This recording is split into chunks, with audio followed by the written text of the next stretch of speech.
আসসালামু আলাইকুম সুপ্রিয় দর্শক, দেশ ও প্রবাসে যে যেখান থেকে আমাদের এই চ্যানেলটি দেখতেছেন সকলকে স্বাগত জানাচ্ছি। দর্শক, আজকে দাসুরিয়ার ব্র্যাকের 20,000 লিটার স্পিরুলিনা চাষ প্রকল্পের শুভ উদ্বোধন করা হয়েছে। আজ ব্র্যাকের নিজস্ব অর্থায়নে 20,000 লিটার ক্ষমতা সম্পন্ন একটি বাণিজ্যিক স্পিরুলিনা চাষ প্রকল্পের আনুষ্ঠানিক উদ্বোধন করা হয়েছে। উদ্বোধনী অনুষ্ঠানে উপস্থিত ছিলেন দাসুরিয়া ব্র্যাক অফিসের সকল কর্মকর্তা ও কর্মচারীবৃন্দ।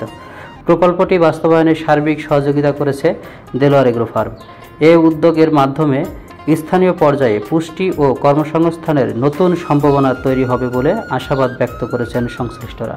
দর্শক, যারা এই ভিডিও দেখে অনুপ্রাণিত হয়ে স্পিরুলিনা চাষের প্রজেক্ট করতে আগ্রহী, তারা অবশ্যই ডিসক্রিপশনে দেওয়া নাম্বারে যোগাযোগ করবেন। তারাও চাইলে নিজ নিজ বেকারত্ব ঘুষিয়ে তারাও স্বাবলম্বী হতে পারবেন।